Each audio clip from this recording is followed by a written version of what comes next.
Doctor Hedgewar चरित्र। एक शिशव। राष्ट्रों का पुनरुत्थान किसके सहारे होता है और किस आधार पर राष्ट्र वैभवशाली एवं अज्ञेय बनते हैं? भूमि, जनसंख्या, धन, बुद्धिमत्ता और पराक्रम, इन सबके सबसे परिपूर्ण राष्ट्रों के धूल में मिलने के उदाहरण इतिहास में उपलब्ध हैं। महान साम्राज्यों के स्वप्न देखने वाली समाज नामशेष हो गए। रोमन गए, यूनानी गए और बेबीलोनियन का तो कोई नामो निशान भी नहीं बचा। विमल एवं उत्कट देशभक्ति, परंपरा की अटूट श्रद्धा तथा समष्टि जीवन का भाव समाज में सातत्य के साथ बनाए रखने वाले महापुरुष जिस राष्ट्र में पैदा होते हैं वही स्वयं सुखी से जीता है और संपूर्ण समाज को भी सुख और समाधान दे सकने में समर्थ होता है। जग का संपूर्ण व्यवहार संघर्षमय है। श्री समर्थ रामदास ने इसको धक्का पेल का मामला कहकर इतना अत्यंत ही मार्मिक वर्णन किया है। इस संघर्ष में कभी जय तो कभी पराजय मिलती है, परंतु जिस राष्ट्र में सांघिकता, देशभक्ति और विजय की आकांक्षा जागृत रखने वाले महान पुरुष एक के बाद एक आगे आते रहते हैं, उसका पराभव वैसा ही अल्पकालीन रहता है जैसे पतझड़ में वृक्षों के पत्ते गिर जाने के उपरांत थोड़े ही दिनों में बसंत के आगमन के साथ वे पुनः सरसा जाते हैं।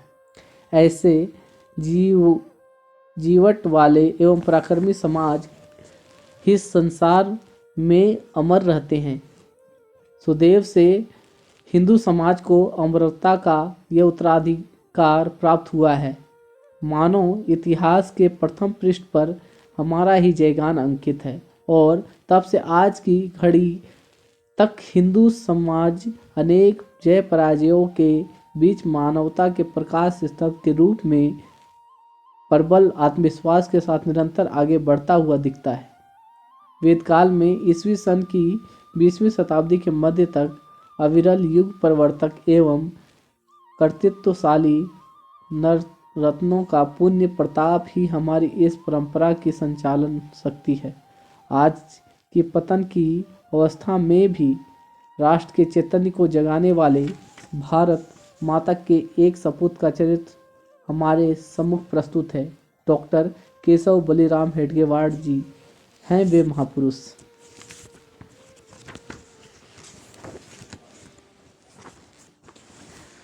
अध्याय 2, वंदे मातरम।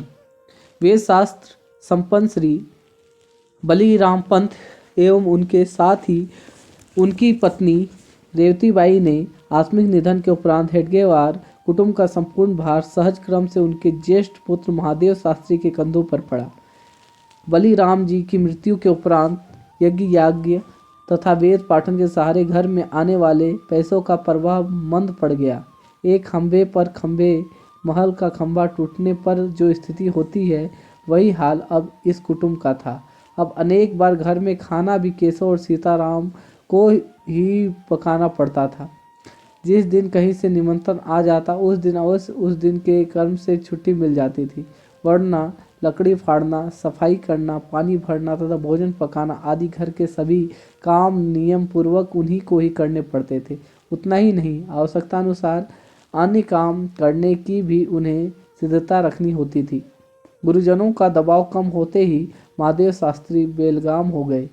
अब वे पत्र भारक पेपरवेट हटाने के बाद हवा के कारण इधर उधर फड़फड़ाने वाले कागजों के समान स्वच्छंद थे। शारीरिक बल तभी तक हितकारक एवं सुखप्रद होता है जब तक वह मानसिक बल के साथ और उसके नियंत्रण में रहे, अन्यथा विचार के स्थिर प्रवाह से हटकर विकारों के भंवरों में तथा चंचल लहरों के थपेड़ों में वह कब फंस जाएगा कहा नहीं जा सकता। माता पिता की मृत्यु के बाद तो जो महादेव शास्त्री करे वही पूर्ण दिशा थी। उस काल की अनेक बुरी आदतें तथा व्यसन उसको अनजान में लग गए।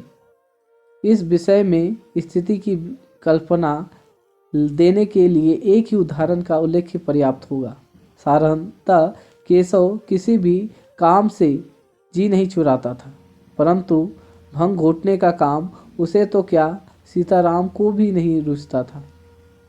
इस कारण बड़े बड़े कभी कभी बड़े भाई से साफ साफ खासुनी भी हो जाती। यहाँ तक कि उसने न उससे न पटने के कारण परेशान होकर सीताराम तो घर छोड़ इंदौर वेराध्यान के लिए चला गया और केशव भी धीरे धीरे अपने मित्रों के यहाँ ही अधिक समय व्यतीत करने लगा।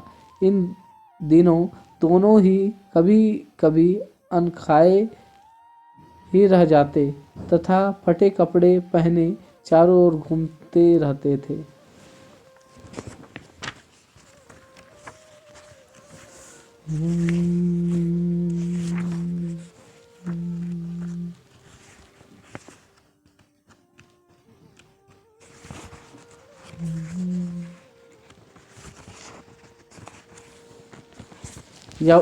अध्याय 3 यवतमाल के विद्यागृह में। विद्यालय से नाम काटने के पहले कुछ शिक्षकों एवं फिर चिंतकों के केशव राव से अपना हट छोड़ देने का अनुरोध किया, किंतु उनका निश्चय अटल था। घर में उपजीविका की चिंता नहीं, अतः विद्यालय छूट गया तो छूट गया। इस प्रकार की सुरक्षितता में केशव राव ने यह निर्णय नहीं लिया था। उसका मन उनसे कहता था कि जिस मातृभूमि ने अपने समाज का सौ वर्षों से धारण और पालन पोषण किया है, उस मातृभूमि को वंदना के हृदय में स्वाभाविकतया उठने वाला भाव न तो छिपाया और न ही दबाया ही जा सकता।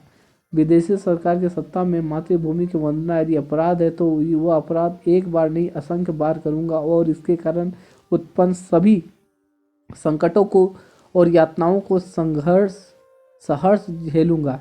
हृदय की इतनी उत्कृष्ट देशभक्ति की प्रेरणा से उन्होंने वह आंदोलन आरंभ किया था तथा उसके अनुरूप निश्चय रूप से ही वंदे मातरम का उद्घोष पाप नहीं पुण्य है, इस सत्य से प्रतिपादन के लिए परमानुभूत दृढ़ता उन्होंने दिखाई थी।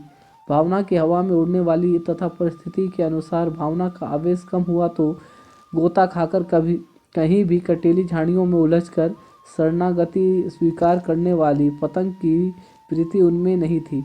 उनकी वृत्ति में अपनी आंतरिक बल के पंखों पर निर्भर हो झंझावटों की परवाह न करते हुए ध्येय की ओर तेजी से उड़ने वाली बलशाली गरुड़ का दृढ़ आत्मविश्वास था।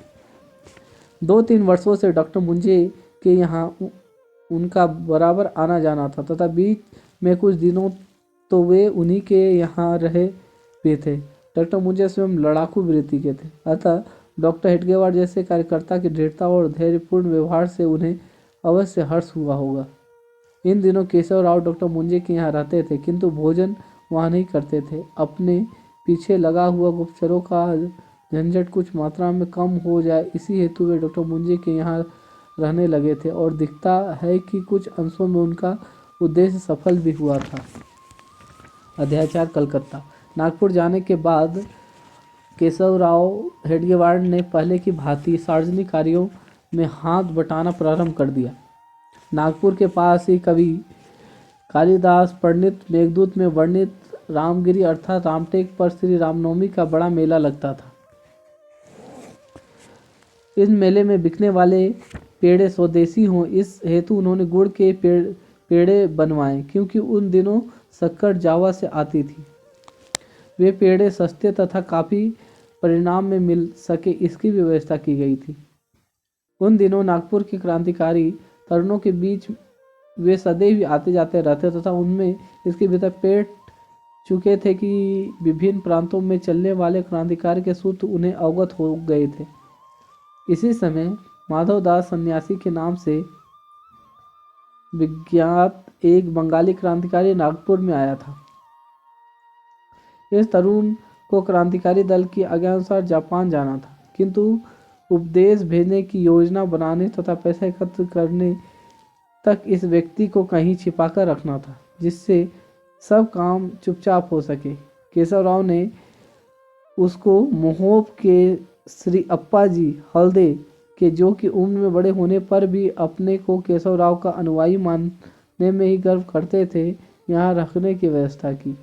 वह 6 महीने वहाँ रहा तथा बाद में जापान भेज दिया गया। श्री हल्दे ने इस कार्य में खुले हाथ से आर्थिक सहायता भी की थी। इस समय नागपुर के क्रांतिकारी दल ने कलकत्ता की अनुशीलन समिति के साथ संबंध जोड़ लिया था। अतः अलीपुर बम केस के समय उसमें फंसे हुए देशभक्त तरुणों को बचाने के लिए नागपुर से ही धन संग्रह करके भेजा गया। केशव राव को इस निधि में श्री म राज उपाध्याय भैया साहब बोबड़े वकील से 100 रुपये दिए थे। इससे यह पता चलता है कि अन्य व्यक्तियों से भी इसी प्रकार की निधि एकत्र की गई होगी। इस गतिविधियों के चलते ही केशव राव की परीक्षा का परिणाम घोषित हुए, वे उत्तीर्ण हुए।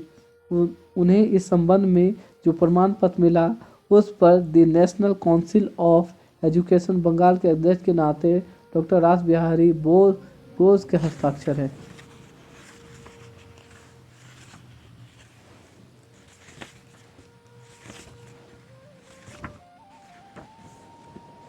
अध्याय 5 जीवन की दिशा। कला और जीवन के परस्पर संबंध के विषय में अनेक चर्चाएं हुई है, परंतु अभी तक कोई समाधानकारक उत्तर नहीं दे पाया है। आगे मिलेगा ही कि नहीं कहना कठिन है। बंगाल में ही प्राकृतिक सौंदर्य और जीवन के बीच ऐसा ही झगड़ा चलता हुआ दिखता है। संपूर्ण बंगाल प्रांत बिल्कुल समतल तथा नदी नालों से भरा हुआ है। भूमि की यह समतलता अन्य लोगों को चाहे नीरस लगे, पर कवि हृदय को यह अवश्य मोहित करती है। समतलता को प्रांत का दोष मानकर नाक भो सिकोड़ने वाले अरसियों में कविवर्य रविन्द्रनाथ टैगोर यह प्रश्न पूछते हैं कि वहाँ है ऐसा कोई देश जिसे नेत्रों से अपलक देखते रहे तथा जो मन में बस जाए। इतना ही नहीं, इससे आगे बढ़कर वे कहते हैं, बहुत से लोग बंगाल को सपाट प्रदेश होने के कारण तुच्छ भाव से देखते हैं, परंतु यही बात मुझे उसके सृष्टि सौंदर्य की अधिक अभिव्यंजना करने वाली प्रतीत होती है। संध्या की नीचे उतरती हुई आभा एवं शांत तथा निशब्द दोपहरिया का सुवर्ण पट संपूर्ण गगनांगन पर जब अनिर्बद्ध रूप से फैलता है तो खुला आकाश अंजीरी रत्न चमक के समान कोर तक लबलबा भरा हुआ दिखाई देता है। परंतु कवि हृदय को आनंद देने वाला बंगाल की इस भूमि को विशेषता के कारण ही पिछले सहस्त्रों वर्षों के लक्ष्यावधि लोग बाढ़ के संकट से प्रतिवर्ष अखंड रूप में पीड़ित होते और लोहा लेते आ रहे हैं। बाढ़ बंगाल के लिए अभिशाप ही सिद्ध होती है। प्रांत के उत्तर में मूसलाधार वर्षा से नदियों में इतने प्रबल वेग से पानी बढ़ता है कि 20-20 मील तक इस क्षेत्र में बसे हुए गांव द्वीपों के समान दिखाई देते हैं। इन गांवों के बीच परस्पर संबंध बनाए रखने के लिए छोटे छोटे डोंगों का उपयोग करना पड़ता है। चारों ओर धान के खेत एक एक कुर्सा पानी के बीच डूब जाते हैं तथा विविध रंगों के कमल दलों से शोभायमान ताल एवं पोखरे बाढ़ के पानी में उसी प्रकार अपना पृथक अस्तित्व खो बैठते हैं जैसे निरंकारी व्यक्ति समष्टि के विलीन होकर अपने को भूल जाता है। प्रौढ़ व्यक्तियों की पोशाक पहनकर उनका अनुकरण करने वाले बालकों के समान बाढ़ग्रस्त क्षेत्र भी सागर के साथ होड़ लगाने का प्रयास करता है।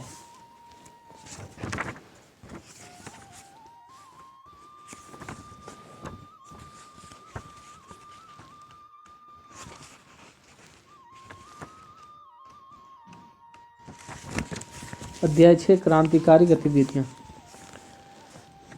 डॉक्टर केशव राव जब नागपुर आए तो घर में उनके बड़े भाई महादेव शास्त्री रहते थे। घर के एक भाग में कुछ दिन पूर्व से ही वामन राव धर्माधिकारी आकर रहे थे, अतः घर के एक भाग में कुछ मरम्मत हो गई थी। श्री वामन राव 1910 के उपरांत जब सर्वप्रथम रहने को आए तो उस समय मकान की ओर महादेव शास्त्री ने ध्यान न देने के कारण उसकी अवस्था बहुत ही बिगड़ गई थी। स्थान स्थान पर छत से पानी चूने लगा था तथा कहीं कहीं तो घास भी उग गई थी। केशव राव डॉक्टर होकर यदि व्यवसाय करने लगते तो उनके उग्र प्रकृति बंधु का मन शांत होकर उन्हें घर में रहने के लिए अनुकूल वातावरण मिलता, परंतु डॉक्टर को नागपुर में आए काफ़ी दिन बीत गए, फिर भी व्यवसाय आरंभ करने का कोई रंग ढंग नहीं दिखा। उल्टे ही तात्याजी फडणवीस के दो मंजिले पर रहते हुए वे सार्वजनिक कामों में ही अधिकाधिक उलझे रहते थे। इस कारण उस समय तो दोनों भाइयों के बीच पटरी बैठना संभव नहीं था। पर इतना होने पर भी डॉक्टर कभी कभी घर जाकर शास्त्री जी से मिल जा आते थे। डॉक्टर के नागपुर आगमन के थोड़े ही दिन बाद वहाँ पुनः प्लेग फैल गया। पहले के समान सब लोग प्लेग के विषय में अजानकार नहीं थे, अतः उन्होंने फटाफट अपना घर छोड़कर शहर के बाहर जाकर झोपड़ियाँ बनाकर रहना तथा प्लेग के टीके लेना प्रारंभ कर दिया। इस समय डॉक्टर एवं सीताराम जी दोनों हम्पयार्ड के पास झोपड़ी बनाकर रहने लगे। उन्होंने महादेव शास्त्री से भी वहां आकर रहने का बारंबार आग्रह किया, परंतु उनकी मस्ती कुछ ऐसी थी, उन्होंने हमको साला प्लेग क्या कर सकता है कहकर आने से इनकार कर दिया। पर यह हट अंत में घातक ठहरा, कारण थोड़े ही दिनों में उन्हें भी प्लेग ने धड़ दबाया तथा उससे वे बच नहीं पाए। उनकी मृत्यु का लाभ उठाकर आसपास के कुछ चोर उचेरों ने उनके घर के बासन भांडे तथा अन्य वस्तुओं को भी पार करने से नहीं चूके। इस दुर्घटना के उपरांत महामारी शांत होने पर 1917 के प्रारंभ में सीताराम जी तथा केशवराम अपने घर में आकर रहने लगे। इंदौर से शिक्षा लेकर आने के बाद से अभी तक सीताराम जी फडणवीस के यहाँ रहते थे तथा पुरोहित्य करते थे।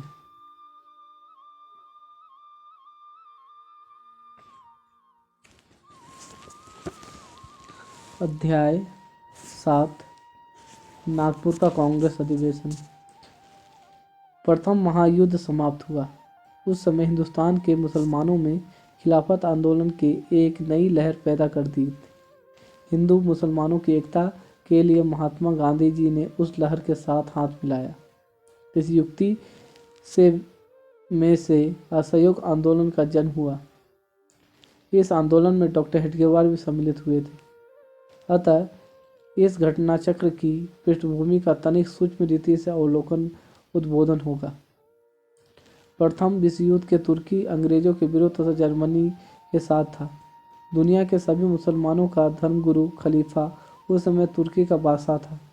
अतः सभी मुसलमानों की यही कामना थी कि तुर्की की विजय होनी चाहिए, परंतु अंग्रेज जर्मनी के विरुद्ध मुसलमानों को सहायता चाहते थे। इसलिए आगा खां जैसे कुछ मुसलमानों की वाह करके अंग्रेजों ने मुसलमानों को यह विश्वास दिलाया कि जर्मनी के पराभव के बाद वे खलीफा तथा मुस्लिम धर्म स्थानों की प्रतिष्ठा में लव मात्र भी कभी नहीं आने देंगे। मुसलमानों ने उनके इस वचन पर अंग्रेजों का विश्वास कर उनकी सब प्रकार से सहायता की थी तथा अंग्रेज विजय भी हुए।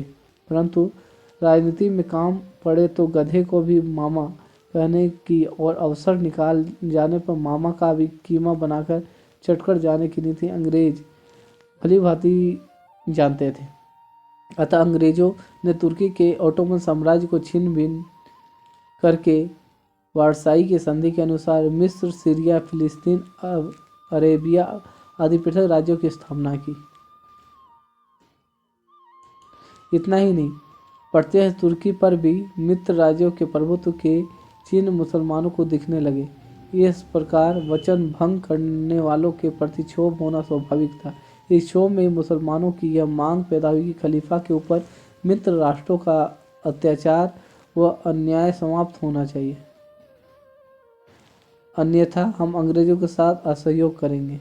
मुसलमानों में जिस समय असंतोष फैल ही रहा था, उसी समय जस्टिस सर सी.डी. रोलट की अध्यक्षता में भारत में क्रांतिकारी आंदोलन की जांच करने तथा उपाय योजना सुझाने के लिए सिटीजन इंक्वायरी कमेटी, राजद्रोह जांच कमेटी नियुक्त की गई। इस समिति का प्रतिवेदन अप्रैल 1918 में प्रकाशित हुआ।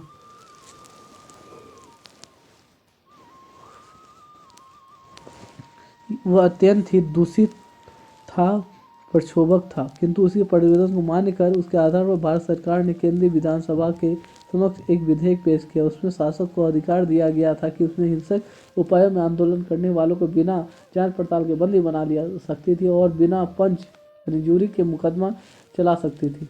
यही कुख्यात रॉयलेट एक्ट को जन्म देने वाला विधेयक था।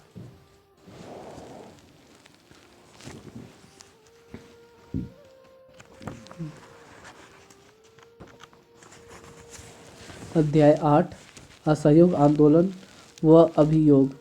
जब डॉक्टर जी और उसके सहयोगी नागपुर के कांग्रेस अधिवेशन में व्यस्त थे, तब भाऊजी कामरे ने उधर झांककर भी नहीं देखा। सशस्त्र क्रांति के अतिरिक्त अन्य सब मार्ग उन्हें अत्यंत निष्पक्ष और निरुपयोगी लगते थे। अतः कोई आश्चर्य नहीं कि देश के प्रमुख नेताओं के नगर में उपस्थित रहने पर भी उन्हें उनका दर्शन करने की कोई उत्सुकता प्रतीत नहीं हुई। उल्टे जब कांग्रेस की विशेष नियामक समिति में हुए वाद विवाद का समाचार डॉक्टर जी के आदि से उनको सुनने को मिला तो उसका मजाक उड़ाकर उन्होंने इस व्यर्थ को बकवास के प्रति अपना तिरस्कार का भाव ही प्रकट किया। अधिवेशन पूर्ण हुआ तथा डॉक्टर जी ने अपने मित्रों के साथ बैठकर विचार विमर्श किया। उस समय उन्होंने यह आशंका व्यक्त की कि खिलाफत आंदोलन अंत में देश के प्रति घातक सिद्ध होगा।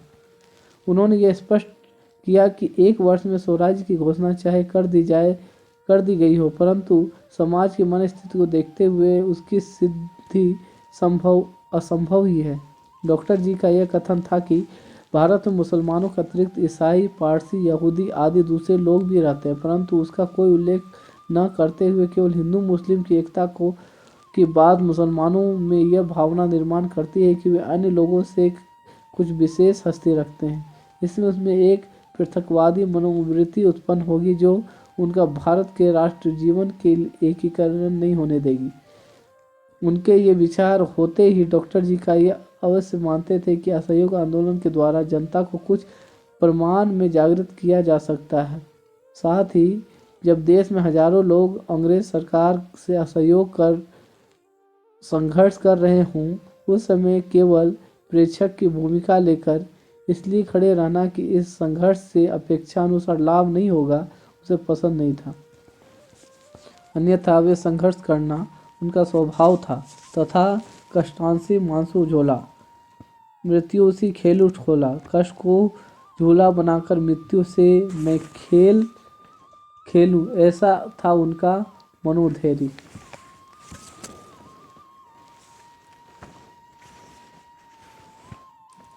अध्याय 9 नागपुर कारागृह में।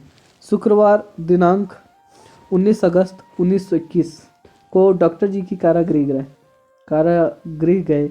उसी दिन सायंकाल टाउन हॉल के मैदान में गोविंदराव देशमुख की अध्यक्षता में डॉक्टर जी का अभिनंदन करने के लिए सभा हुई। उसमें डॉक्टर मुंजे, श्री नारायण राव अलेकर, श्री हर करे तथा श्री विश्वनाथ राव केलकर के अत्यंत ही हृदय मार्मिक भाषण हुए। अपनी लगन तथा स्वार्थ त्याग के कारण आने वाली पीढ़ी के नेता डॉक्टर हेडगेवार ही होंगे, इस प्रकार का आशावाद ही अवलेकर ने व्यक्त किया। श्री हर करे ने डॉक्टर जी को पूर्ण स्वातंत्र्य का पर निष्ठा की मुक्त कंठ से प्रशंसा की। सभा के अंत में विश्वनाथ राव केलकर ने डॉक्टर जी के द्वारा जेल जाते हुए लोगों को दिए गए संदेश को बताते हुए कहा, काम करते करते जेल में जाना पड़े तो अवश्य जाइए, परंतु अपने सम्मुख ध्येय जेल जाना नहीं बल्कि देश सेवा होना चाहिए। यह डॉक्टर जी का आपको संदेश है। डॉक्टर जी को कारावास का दंड होने पर नागपुर के साप्ताहिक महाराष्ट्र के दिनांक 24 के अंक में उनके निकटवर्ती मित्र तथा संपादक श्री गोपाल राव ओगले ने अपने संपादकीय के द्वारा उनका स्वतंत्र रूप से अभिनंदन किया। डॉक्टर जी उनके साथ नित्य उठते बैठते थे, अतः इस अभिनंदन लेख में प्रकट विचारों को बहुत कुछ प्रमाण माना जा सकता है। डॉक्टर जी ने जेल क्यों स्वीकार की। इस संबंध में लिखते हुए गोपाल राव कहते हैं, डॉक्टर हेडगेवार अपनी सद विवेक बुद्धि के विरुद्ध जेल गए। यह जेल जाने से डर गया, इसका प्रकार का जनापवाद न आए, इसलिए उसे जेल जाना आवश्यक प्रतीत हुआ।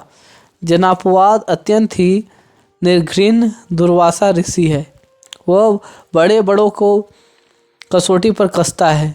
उसे डरकर ही श्री रामचंद्र जी ने सीता जी को निष्पाप जानते हुए भी वनवास दिया था। उसी प्रकार डॉक्टर जी का यह विश्वास होते हुए भी कि जेल में जाकर चुपचाप बैठे रहने की अपेक्षा में बाहर आकर अधिक काम कर सकूंगा, लोकापवाद टालने की दृष्टि से उन्हें जेल में जाना पड़ा।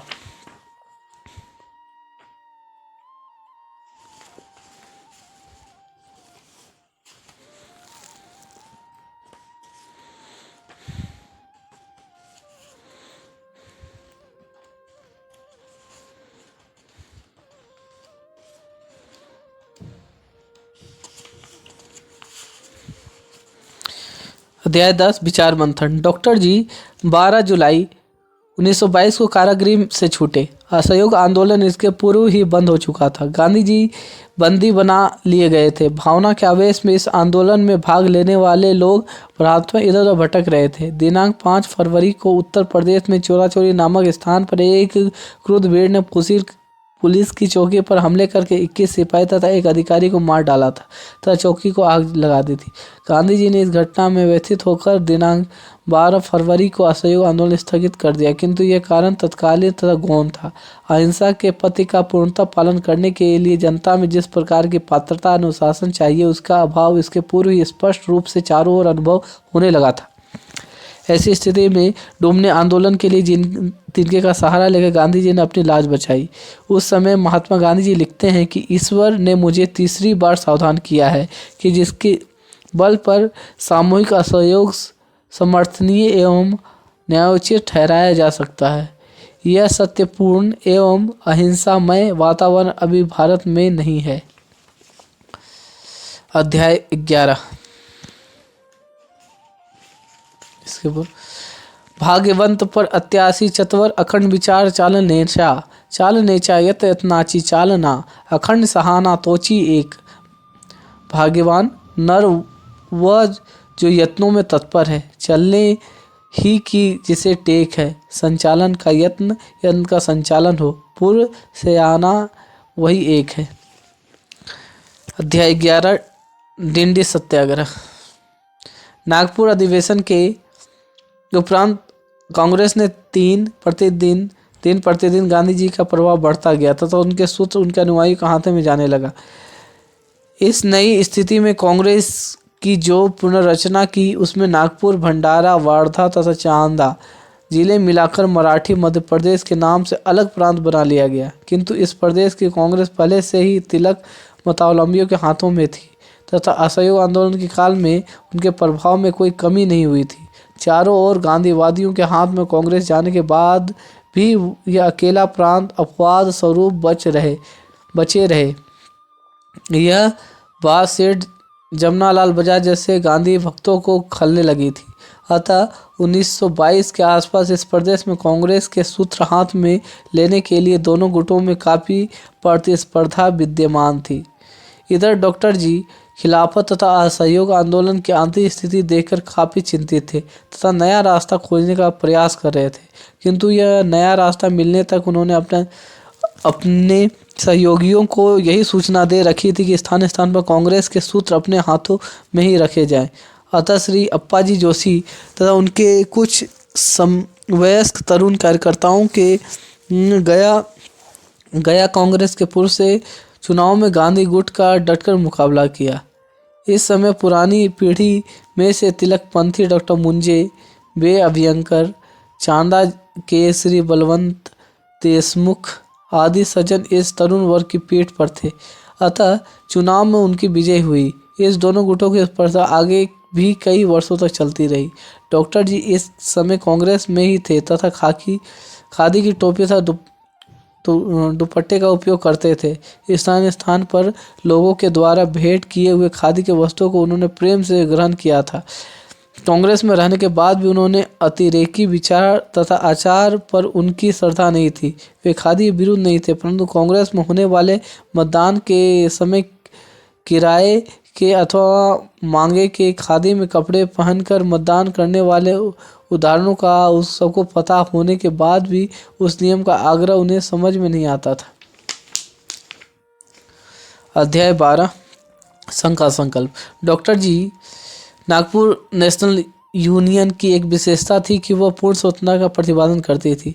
उन दिनों चाहे तो नीति के कारण और चाहे मन की वृत्ति के कारण देश के अनेक नेता साम्राज्य अंतर्गत स्वराज्य के आगे बढ़कर सोचने को भी तैयार नहीं थे।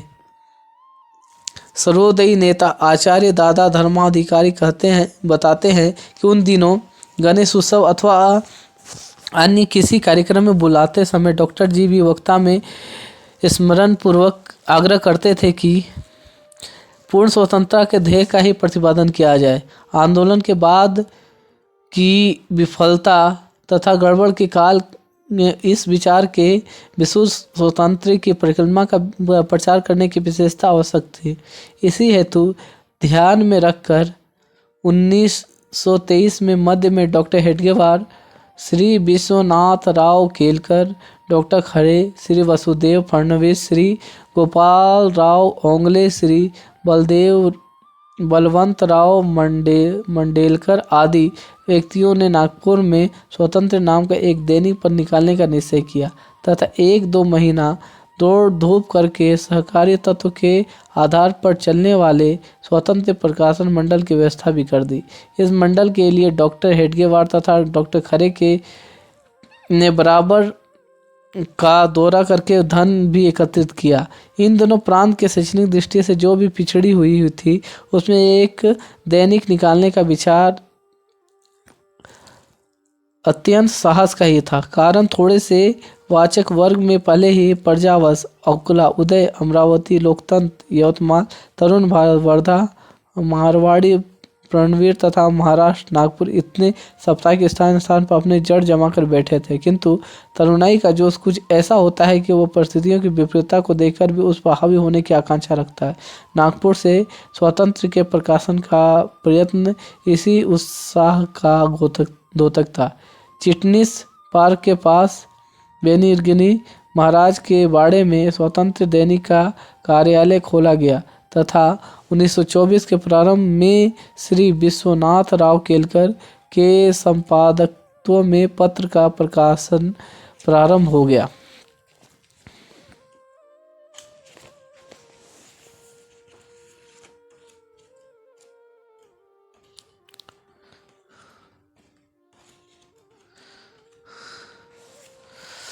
अध्याय 13 संघ का शुभारंभ। डॉक्टर जी के मन में संघ की कल्पना निश्चित हो चुकी थी। अब उसे विचार जगत से व्यवहार जगत में लाना था। उसका सूत्रपात उन्होंने विजयदशमी के शुभ मुहूर्त पर करने का तय किया। तदनुसार 1925 के दशहरे के दिन अपने घर में 15-20 लोगों को इकट्ठा करके उन्होंने सबसे कहा कि हम लोग आज से संघ शुरू कर रहे हैं। प्रारंभ की इस बैठक में भाऊराव कांवरे, श्री अन्नाजी सोहिनी, श्री विश्वनाथ राव केलकर, श्री बालाजी हुद्दार, श्री बापूराव भेदी आदि सज्जन उपस्थित थे। संघ के श्री गणेश की घोषणा करने के उपरांत डॉक्टर जी ने सबके सामने प्रश्न रखा कि संघ में प्रत्यक्ष क्या कार्यक्रम किए जाए जिससे कि हम कह सकें कि संघ शुरू हो गया तथा इस संबंध में उसमें उनके विचार सुने। बैठक में अंत में डॉक्टर जी ने अत्यंत प्रभावी ढंग से स्पष्टीकरण किया कि संघ शुरू करने का अर्थ है हम सब शारीरिक, सैनिक तथा राजकीय तीनों प्रकार की शिक्षा लें और दूसरों को देना प्रारंभ करें। सामान्यतः कोई नई संस्था बनती है तो पहले ही दिन उसका नाम, रसीद, बही, निधि, संविधान, कार्यालय आदि के विचार एवं आयोजन तथा अखबारों में सबका बड़े ठाठ के साथ गाना बाजा किया जाता, परंतु संघ के आरंभ में इस सब बातों का अभाव ही था। उस विजयदशमी के दिन तो संघ की दृष्टि से तो 2 ही दिन ये बातें बीज रूप से निश्चित हुई। पहली, हिंदू राष्ट्र के पुनरुत्थान की डॉक्टर जी के मन में महत्वाकांक्षा तथा दूसरी, उनके साकार करने के लिए समर्पित हुआ डॉक्टर जी का चारित्र्यपूर्ण, ध्येयनिष्ठ और सेवामय जीवन। हिंदू राष्ट्र की संगठित करने का प्रारंभ डॉक्टर जी ने अपने विष्णु मनोकामना के अनुरूप सीमोल्लंघन के शुभ मुहूर्त पर किया। व्यक्तिगत जीवन से समष्टि जीवन की ओर, दासता से स्वतंत्र की ओर, निद्रा से जागृति की ओर, दैन्य से स्वरतुल्य सुख की ओर और दुर्बलता से दिग्विजय सामर्थ्य की ओर और संपूर्ण हिंदू समाज को ले जाने वाली सीमोल्लंघन डॉक्टर जी ने इसी दिन प्रारंभ किया।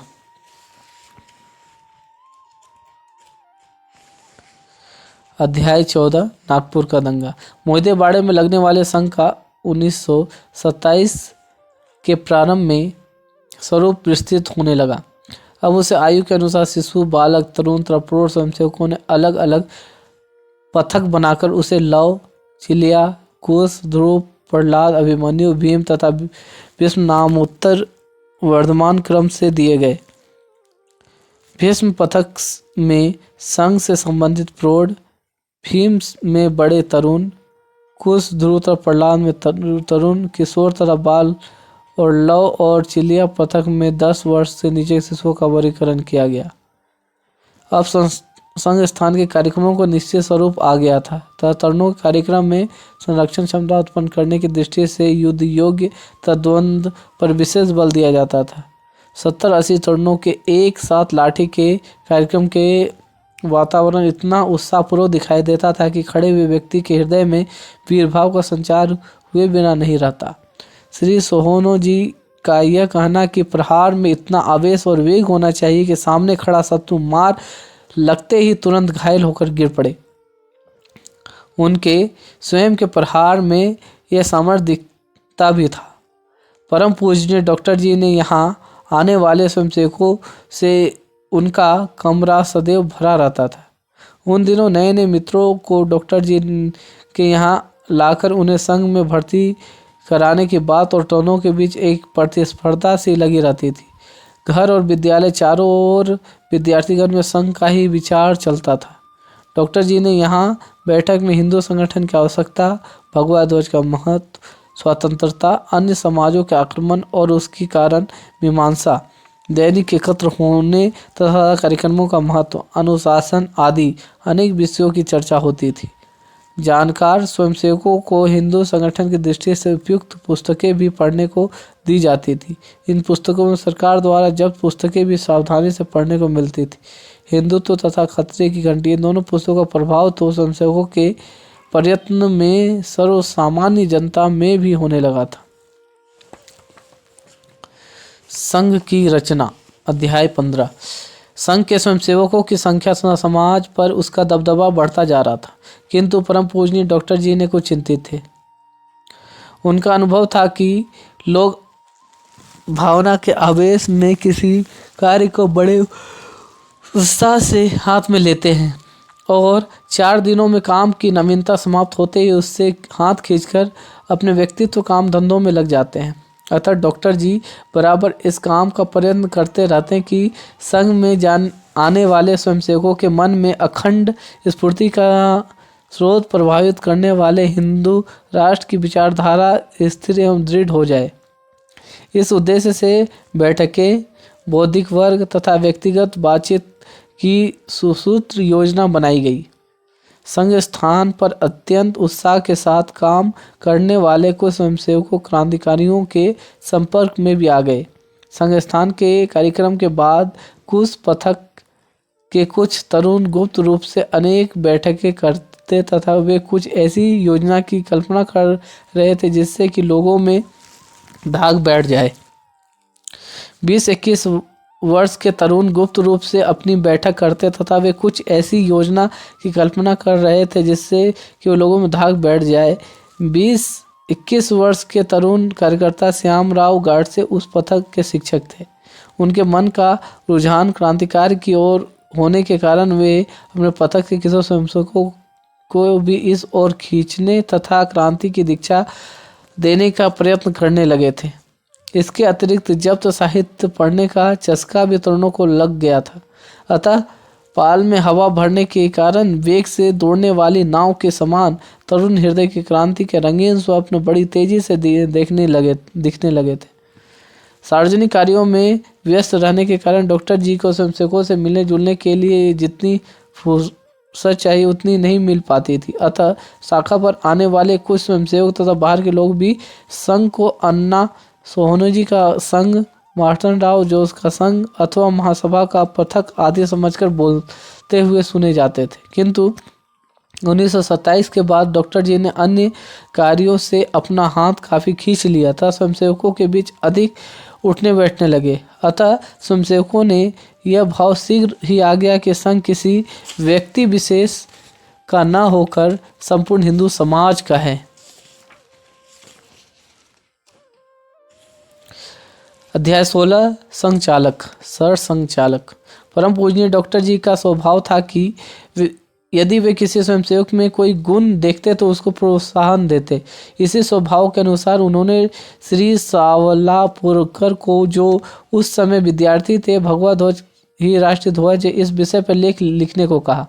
लेख लिख जाने के बाद उन्होंने उसे स्वयं देखा और कुछ अशुद्धियां को ठीक कर दिया और कुछ वाक्य निकाल दिए। ठीक हो जाने के बाद उन्होंने श्रद्धानंद सप्तमी में प्रकाशनार्थ भेजा। इसी प्रकार राष्ट्रीय वाङ्मय का प्रकाशन करने के लिए नागपुर में 1928 में अभिनव ग्रंथमाला की शुरुआत की। प्रारंभ होते समय डॉक्टर जी ने 10 रुपये चंदा देकर उसे अपना आशीर्वाद दिया था। संघ में बाल और शिशुओं के प्रवेश की नीति से डॉक्टर जी ने सहयोगी श्री अन्नाजी सोहनी सहमत नहीं थे। उन्होंने यह भी आग्रह किया कि संघ के साथ साथ एक अखाड़ा भी चलाया जाए। डॉक्टर जी का यह कथन था कि आज समाज में पहले ही से बहुत से अखाड़े हैं, अतः उनमें एक और बढ़ा देने के स्थान पर स्वयंसेवक पुराने चलने वाले अखाड़ों में ही जाए, वहाँ के वातावरण को चेतन युक्त बनाए तथा वहाँ नए नए मित्र बनाकर संघ में नवीनतम तरुणों को प्रवेश कराएं। इसके अतिरिक्त संघ का व्याप्त देश भर में करना है, अतः उसके कार्यक्रमों में उन्हीं चीज़ों का अंतर्भाव होना चाहिए जो उस स्थानों पर सहज खड़ी की जा सके। अखाड़ा इस दृष्टि से उपयुक्त नहीं है, किंतु इन छोटे छोटे मतभेदों के कारण अन्ना सोहनी 1928 के आसपास संघ के प्रत्यक्ष कार्य से दूर हो गए। पर यहाँ दो बात का उल्लेख आवश्यक है। सोहनी संघ कार्य से विरक्त होने के बाद भी डॉक्टर जी से अनुरक्त बने रहे। उनकी मित्रता में कोई अंतर नहीं आया। वे एक दूसरे के यहाँ आते रहे तथा मन खोलकर बातें करते रहे। दूसरी बात कार्यकर्ताओं की दृष्टि से उल्लेखनीय है।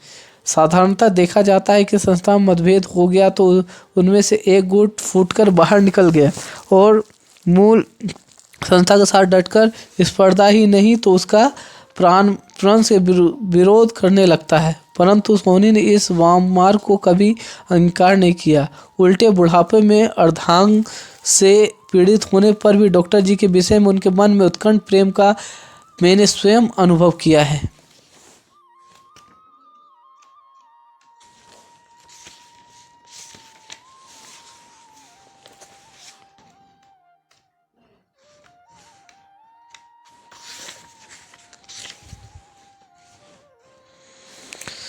अध्याय 17 जंगल सत्याग्रह। परम पूज्य डॉक्टर जी को इस बात का आनंद था कि अंग्रेजों के विरुद्ध देश में आंदोलन शुरू हो गया। उनके लिखने बोलने में अब आनंद भी प्रकट होता, किंतु दूसरी ओर उनके मन में यह आशंका भी होती कि आंदोलन के प्रवाह में कभी उसके द्वारा हाथ में लिए चिरंतन राष्ट्रोत्थान के कार्य में उपेक्षा न हो जाए, क्योंकि उनका विस्तार और बल अभी कम था। सामान्यतः भावना के आवेश में काम करने वाले व्यक्ति केवल क्षणजीवी वर्तमान का ही विचार करते हैं, किंतु जिन्होंने दूरदृष्टि में से 5-50 वर्षों का ही नहीं अपितु भविष्य में सैकड़ों वर्षों का इतिहास अपनी कल्पना के अनुसार विभव संपन्न, स्वाभिमानपूर्ण और आनंदमय करने के निश्चय से पग उठाया, तो उन्हें कार्य के लिए नित्य और नैमित्तिक स्वरूप का विवेक करना ही पड़ता है। डॉक्टर जी ने अपने संपूर्ण जीवन की गतिविधियों का निर्धारण इस विवेक के आधार पर किया था। आंदोलन शुरू होते ही उनके सहकारियों की ओर से सत्याग्रह के प्रति संघ की नीति के विषय में प्रश्न पूछे जाने लगे। एतयो डॉक्टर जी ने एक पत्रक निकालकर सबको बताया कि संघ ने चालू आंदोलन में भाग लेने का निर्णय अभी नहीं किया। व्यक्तिशः जिस किसी को भाग लेना हो उसे अपने संचालक की अनुमति से भाग लेने में कोई प्रतिवाद नहीं है। संघ के कार्य के लिए जो रीति पोषक हो ऐसी रीति से ही वो कार्य करे। आंदोलन से वातावरण में भी प्रतिवर्ष की भांति इस वर्ष भी आधिकारिक शिक्षण वर्ग बढ़ी हुई संख्या के साथ प्रारंभ हुआ। डॉक्टर जी ने विशेषतः सहवास में रहने वाले बहुत से युवक संघ कार्यकर्ता संघ का संपूर्ण कर्मिक शिक्षण करके जब अपने ही बल पर कहीं भी संघ का कार्य चला सकने में निष्णात हो गए, इसी वर्ग के समय डॉक्टर जी ने इस शुश्रूषा पथक आरंभ करने की योजना बनाई तथा उसे क्रियात्मक स्वरूप देने के लिए पग भी उठाए। उस समय के कागज पत्रों से यह पता चलता है कि डॉक्टर पराजय की कल्पना के अनुसार नागपुर, बिलासपुर, भंडारा, चांदा, वर्धा, हिंगली, सेलू, आंजी, अलीपुर, नाचनगांव, सालोडफिकर, आरवी, खापा व धनोड़ी नामक स्थानों में स्वयंसेवकों ने प्रथमोपचार के पथक बनाने की योजना निश्चित हुई थी।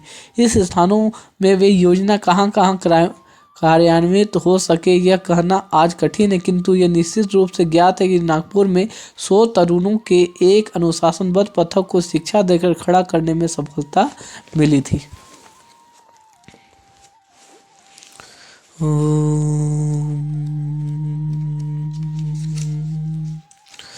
अध्याय 18 दूसरा कारावास। परम पूज्य डॉक्टर हेडगेवार ने जिस समय सत्याग्रह किया उसके दूसरे ही दिन मंगलवार दिनांक 22 जुलाई को नागपुर के सभी स्वयंसेवकों को समाचार बताने के लिए संघ स्थान पर एकत्रित किया गया। उस कार्यक्रम में सरसंघचालक डॉक्टर लवा पराबजे, श्री नाना साहब टालाटोले, श्री कालीकर, बैरिस्टर देशमुख आदि प्रतिष्ठित सज्जन भी उपस्थित थे। उस समय उस स्वयंसेवक ने सत्याग्रह का संपूर्ण वृत्तांत पढ़कर सुनाया। उसके बाद डॉक्टर परांजपे ने डॉक्टर जी द्वारा काटी गई घास सबको दिखाई, ध्वज के सभी अर्पित की। अतः मैं डॉक्टर मुंजे बोले कि इस सत्याग्रह संग्राम में जो साहस करके संघ के डॉक्टर हेडगेवार आदि में दिखाई देता है वही साहस हिंदू समाज और हिंदू राष्ट्र की रक्षा के लिए आने वाले सभी संघर्षों में ही लोगों को दिखाना चाहिए। अकोला जेल में पहुंचने पर डॉक्टर जी ने जत्थे के बंदियों का सरकारी नियम के अनुसार ब और स में विभाजन किया। यह वर्गीकरण जेल के वरिष्ठ अधिकारियों की फोर्स के सामने सबको खड़ा करके किया गया, किंतु उस समय फोर्स ने डॉक्टर जी को अपने बगल में कुर्सी पर बैठा लिया था। दोनों का 1921 के असहयोग काल से ही तो डॉक्टर जी नागपुर में थे तथा फोर्स वहाँ के अधिकारी थे परिचित हो गया था। अब संयोग से दोनों को पुनः वहाँ भेंट हो गई। इसका दोनों को ही आनंद था। श्री फोर्स आयरलैंड के नागरिक थे तथा अच्छे व्यवहार से वह स्पष्ट प्रकट होता था कि उसके मन में भारत के स्वतंत्रता संग्राम के लिए सहानुभूति थी। डॉक्टर जी की टुकड़ी के 4 विभाग किए गए थे। डॉक्टर जी को 10 श्रेणी मिली थी। 6 श्रेणी लोगों को 3 गुटों में बांटकर अलग अलग बैरकों में भेज दिया गया। दूसरी बैरक में बाला साहब ढलसे, वेरडे, अप्पाजी जोशी और त्र्यंबकराव देशपांडे थे। 5वीं बैरक में दादा परमार्थ, विठ्ठल राव, नारायण राव देशपांडे और अम्बाड़े थे। 6ठी बैरक में भैया जी कुमकर, मारुतराव पालिटकर और घरोटे थे। इस वर्गीकरण में यद्यपि सरकारी नियम के अनुसार कुछ लोगों को 7 श्रेणी में भेजना पड़ा था, पर भी श्री फोर्ड को वो अच्छा नहीं लगा, इसलिए उन्होंने डिप्टी कमिश्नर के पास उनमें से 8 लोगों को 10 श्रेणी देने की सिफारिश की, पर यहाँ से उन्हें सीधे 10 श्रेणी भेजने की आज्ञा देने के लिए स्थान पर यह उत्तर आया कि संबंधित लोग यदि लिखकर वैसी प्रार्थना करें तो उस पर विचार किया जा सकता है। इस प्रक्रिया में कुछ लोगों को 10 श्रेणी मिल गई।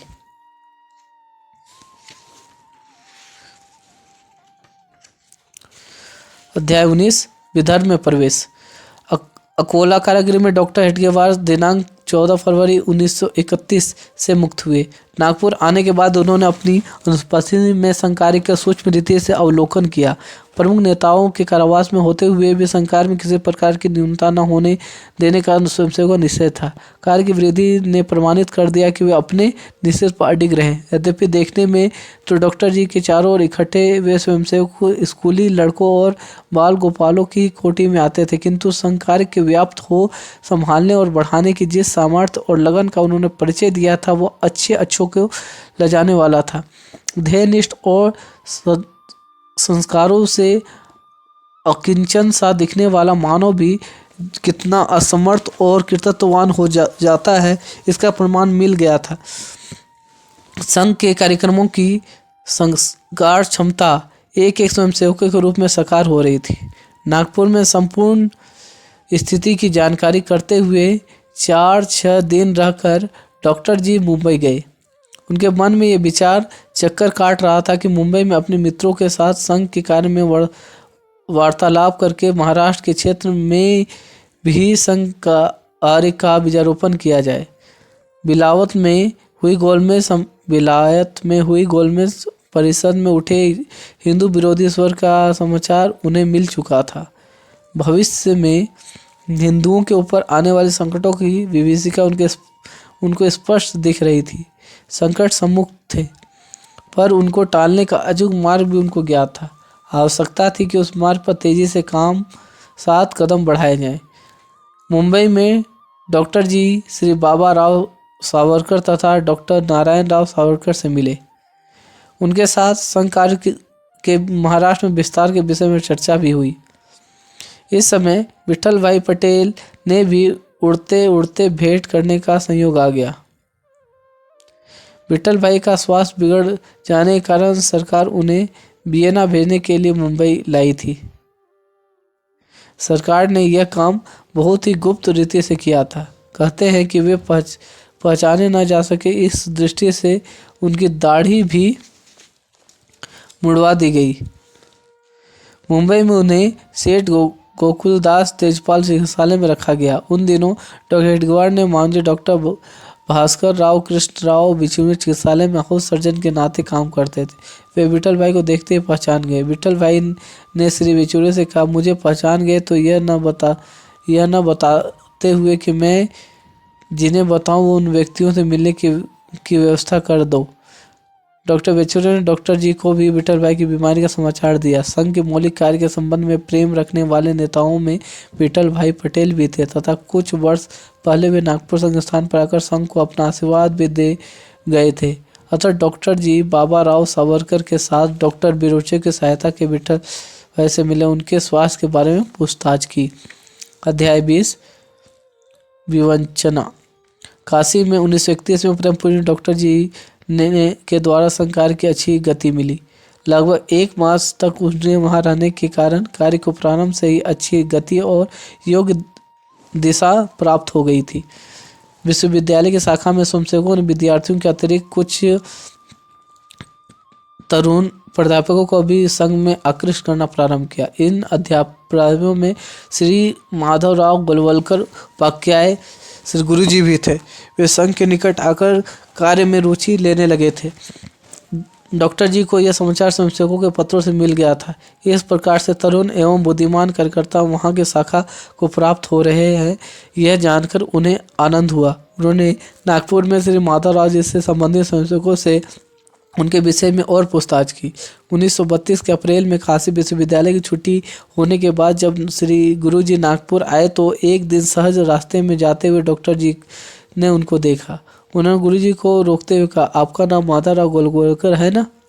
डॉक्टर जी ने उन्हें माधवराव से संबंध में जो जानकारी प्राप्त थी उसी आधार पर अनुमान लगाते हुए उनके पहचान गए थे। गुरु जी ने हाँ कहने पर डॉक्टर जी ने कहा, आप अपनी सुविधा के अनुसार एक बार घर आइएगा।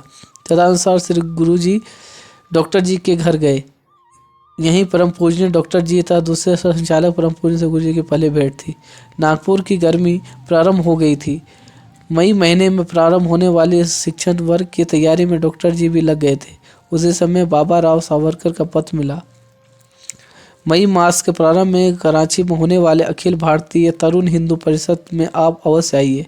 स्थान स्थान से आए सैकड़ों युवकों तरुणों को मिलने का सुअवसर डॉक्टर जी भी खोना नहीं चाहते थे, परंतु उसी समय नागपुर ने संघ का शिक्षा वर्ग होने वाला था। उसे सफल बनाने के लिए डॉक्टर जी का नागपुर में रहना आवश्यक था। साथ ही कराची आने जाने के लिए खर्च का भी प्रश्न था, वो कहाँ से होगा। अब अतः डॉक्टर जी ने अपनी अपनी कठिनाई बाबा राव को साफ साफ लिख दी।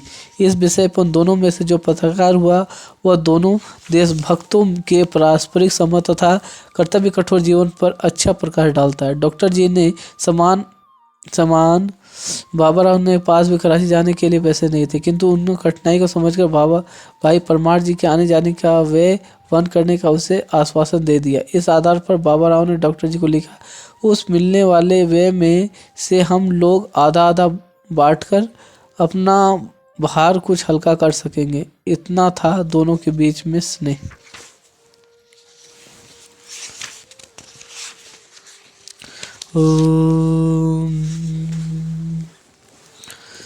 अध्याय 21 सरकार का प्रभाव।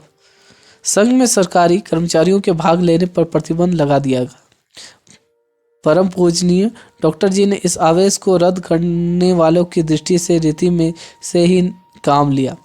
संघ के उत्सवों के नियमित ऐसे व्यक्ति छांट कर अध्यक्ष बनाए जाने लगे जिन्हें राज्य मान्यता प्राप्त थी। उसके द्वारा ही घोषणा होनी थी कि संघ न तो सांप्रदायिक और न ही राजनीतिक, अर्थात अपना ही मुंह अपने विरुद्ध बोलने लगा।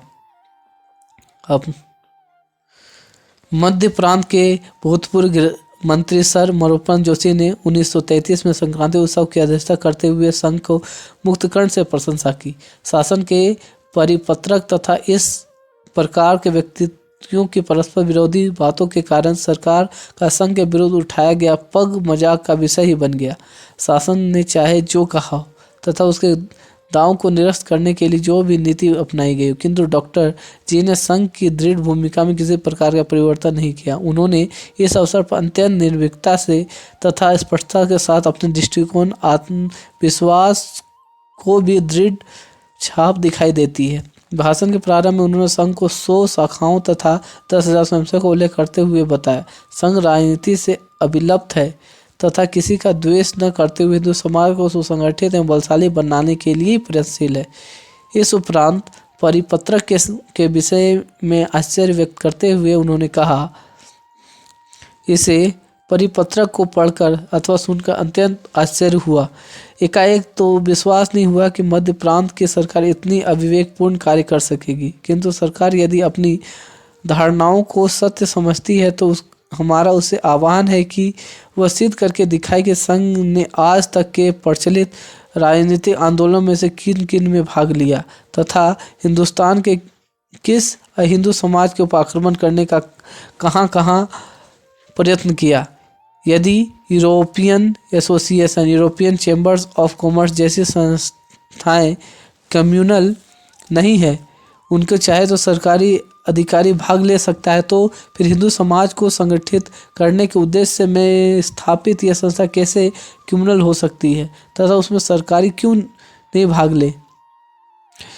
यह समाज द्वारा दूसरे समाज के विरुद्ध किए गए कार्य को सांप्रदायिक कहा जा सकता है, किंतु किसी का द्वेष अथवा तिरस्कार न करते हुए केवल अपने समाज के कल्याण के लिए चलाए गए कार्य को सांप्रदायिक कहकर दबाना निसंदेह आश्चर्यजनक है। सरकार को यह कार्य खटकता है, इसलिए यदि वह इसे दबाना चाहती है तो हम उसे विनम्रता के साथ बताना चाहते हैं कि हमारा कार्य दबाया नहीं जा सकता। हम लोग भगवान का स्मरण कर अपने कार्य में जुटे हैं। अपने कार्य में कितने भी संकट क्यों न आए, उसका सामना करते हुए अपने कार्य में उत्तरोत्तर वृद्धि किए बिना नहीं रह सकेंगे।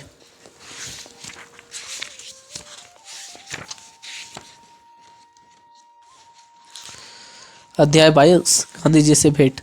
परम पूज्य डॉक्टर जी इस प्रकार से सतावधानी थे, उनकी दृष्टि चारों ओर रहती थी। तब भी कहा विनिश्चित करके वे वेद से साथ जुट जाते थे। 1924 में आरवी के दंगे के कारण उनमें एक कलकत्ता से ही अत्यंत घनिष्ठ में डॉक्टर सानी मोहिशंकर नागपुर जेल में आजन्म कारावास की सजा भुगत रहे थे।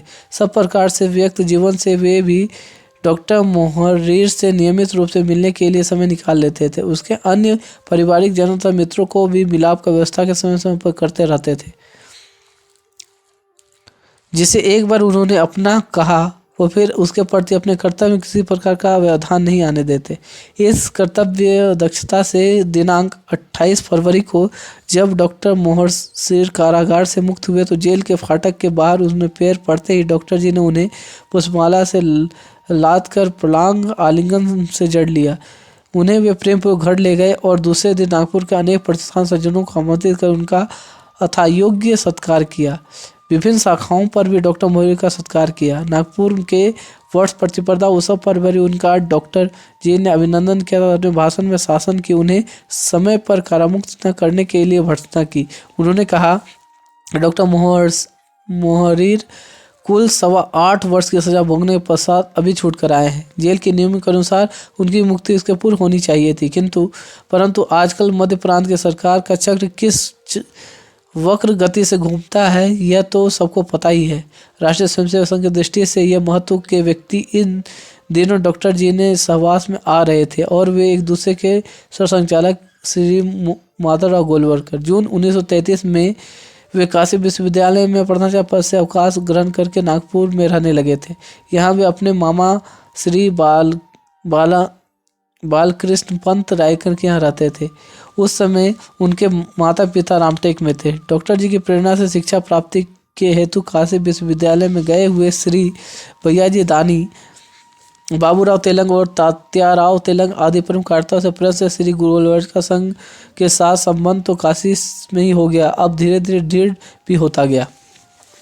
अध्याय 23 तोड़ धूप के 2 वर्ष। परम पूज्य डॉक्टर जी के प्रयत्न फलीभूत होकर राष्ट्रीय स्वयंसेवक संघ प्रगति पथ पर प्रस्त होने जा रहा था। संघ कार्य को अपना ही काम समझकर प्रयत्न करने की भावना स्वयंसेवकों के जीवन में दृष्टिगत होने लगी थी। 1935 के प्रारंभ में ही महाराष्ट्र और मध्य प्रांत के विभिन्न स्थायी स्थानों से नई नई शाखाएं खुलने के समाचार केंद्र को बराबर प्राप्त हो रहे थे। कार्य का चैतन्य स्वतः स्फुटित होता हुआ दिखता था। कार्य विस्तार के साथ वे अपने दृढ़ीकरण की ओर से डॉक्टर जी का बराबर लक्ष्य था। अतः स्थान स्थान पर दौरा करके तथा नए नए व्यक्तियों को शोधकर उन पर कार्य की जिम्मेवारी डालने और उनके द्वारा उनका सफलतापूर्वक निर्वाह करने का भार उनके ऊपर आ गया।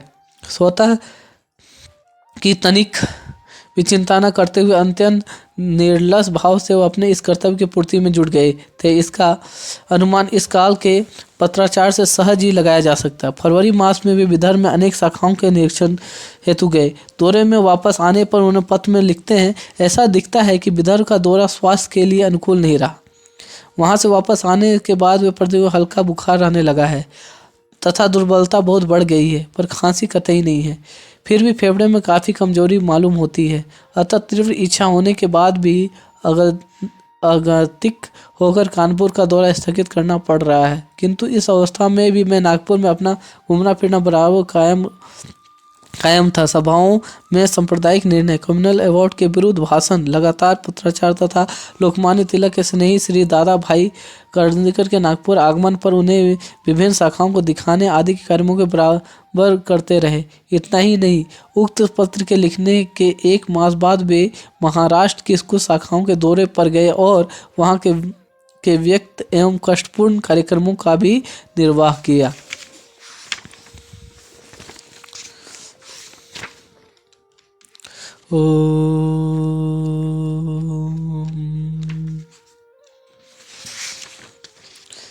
अध्याय 24 कुछ खट्टा कुछ मीठा। नागपुर का शीत शिविर समाप्त कर परम पूज्य डॉक्टर जी 1 जनवरी 1936 को पूना आए तथा महाशिविर में 2 दिन रहे। महाराष्ट्र में यह प्रथम शिविर होने के कारण एक तो पहले ही बहुत उत्साह का वातावरण था, फिर डॉक्टर जी के आगमन से तो उनमें और भी वृद्धि हो गई। डॉक्टर जी शिविर के कार्यक्रमों में गणवेश में उपस्थित रहकर प्रत्येक चीज का अत्यंत सूक्ष्मता से निरीक्षण करते थे। एक दिन रात्रि के समय शंका समाधान का कार्यक्रम हुआ। डॉक्टर जी ने अत्यंत सुबोध एवं हृदय गाहे शब्दों में स्वयंसेवकों की शंकाओं का निरसन किया। इन प्रश्नोत्तर के समय अनेक बार उनके द्वारा बताई हुई स्वानुभाव स्वयंसेवकों को विचारों की तेजी से प्रेरणा देने वाली था। घटना इस प्रकार की थी कि वे एक बार डॉक्टर मुंजे के साथ औरंगाबाद की शल्य आयुर्वेदीय कन्नौज शाखा की भ्रमण परिषद में गए। डॉक्टर मुंजे की शोभा यात्रा बड़ी शान से निकली। डॉक्टर जी मुंजे को मोटर के पीछे एक मोटर में बैठे हुए थे। धीरे धीरे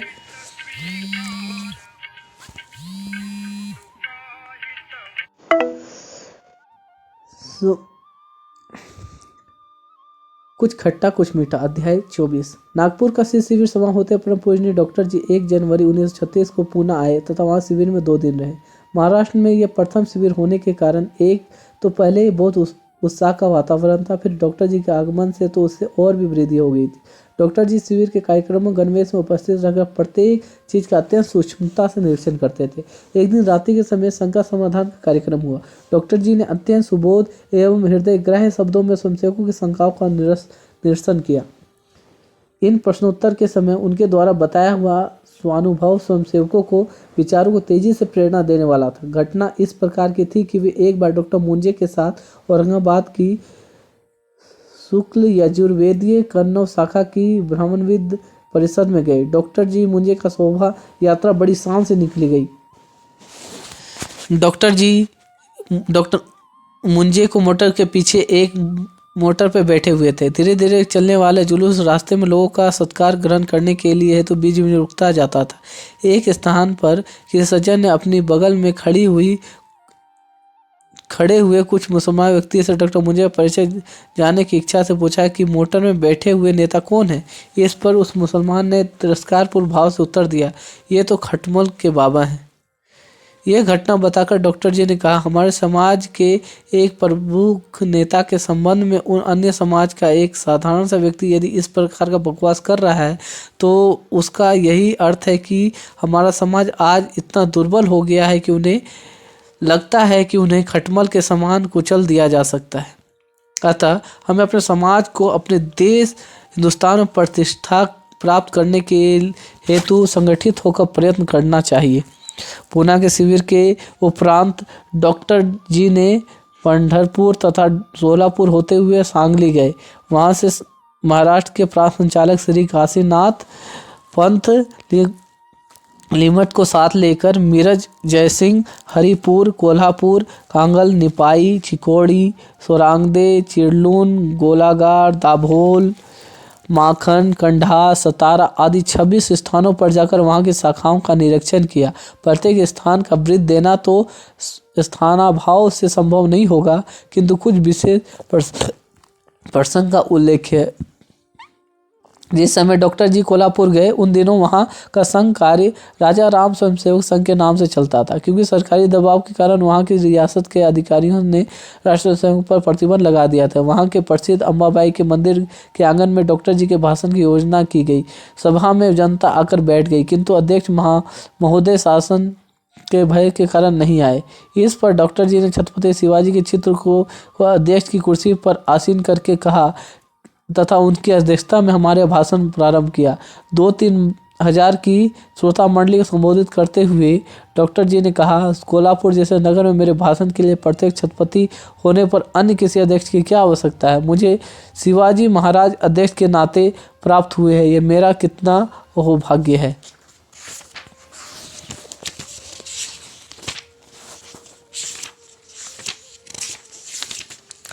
अध्याय 25। हिंदू युवक परिषद। स्वतंत्र वीर बाबा तात्याराव सावरकर का विदर्भ का दौरा चारों ओर बहुत धूमधाम से हुआ। इससे राष्ट्रीय स्वयंसेवक द्वारा अंगीकृत हिंदू राष्ट्र की अखंड साधना को भी बहुत बल मिला। दौरे के परिणाम के संबंध में लिखते हुए परम पूज्य डॉक्टर जी कहते हैं कि उनके इस दौरे से प्रांत में वैसी अवस्था उत्पन्न हो गई जैसे समुद्र मंथन के समय पैदा हुई होगी। चारों ओर लोगों में नवचैतन्य का संचार हो गया। एक और यह उत्साह का वातावरण तो दूसरी ओर पाकिस्तान और राष्ट्र विधायक कल्पना की आंधी के चित्र भी क्षितिज पर स्पष्ट दिखने लगे थे। तत्कालीन स्थिति अच्छे कांग्रेस जनों को भी पुनर्विचार के लिए प्रेरित कर संघ के कार्य की सत्यता को आंकने की चुनौती दे रही थी। चारों ओर हिंदू राष्ट्र की घोषणाएं होती थी, किंतु यह भी दिखने लगा था कि ये नारे लगवाने वाले वीर संपूर्ण परिस्थिति का काबू पाकर पाकिस्तान की कल्पना का सामना नहीं कर सकेंगे। घटनाचक्र का यही संकेत था। दिनांक 1 जनवरी 1938 को काटोल में नागपुर के जिला शिविर का समारोह करते हुए लोकायत श्री बापूजी आगे ने उद्गार व्यक्त किए थे कि वे कांग्रेस के विचारवान कार्यकर्ताओं में संघ के संबंध में क्या भाव थे उनको प्रकट करते थे। उन्होंने कहा कि प्रभावी आंदोलन की सहायता एक ओर से उदासीनता के प्रस्तर खंडों को तोड़ती तथा दूसरी ओर विरोधी की मिट्टी को काटती हुई आगे बढ़ती जाती है। इसके आगे सबको संघ के साथ सहयोग से भी काम करना चाहिए। आगे चलकर उन्होंने कहा, यह संगठन राष्ट्र का कवच है। डॉक्टर हेडगेवार ने हिंदू राष्ट्र को इस प्रकार का कवच प्राप्त करा देने का कार्य हाथ में लिया। इसके लिए मैं उसका धन्यवाद देता हूँ। मेरी इच्छा है कि यह संगठन राष्ट्र के कोने कोने में फैल जाए। इस समय स्वाभाविक ही डॉक्टर जी का संपूर्ण ध्यान नए नए कार्यकर्ताओं का निर्माण कर नवीन क्षेत्रों में कार्य विस्तार की ओर लगा हुआ था। साथ ही किसी न किसी निर्मित दूसरे प्रांतों के प्रभावी तथा प्रतिष्ठित सज्जनों का नागपुर लाकर वहां के अनुशासन पूर्व एवं उत्साहवर्धक कार्य का प्रत्यक्ष एवं परिणामकारी स्वरूप देखने को भी उन्होंने प्रयत्न करते रहते थे।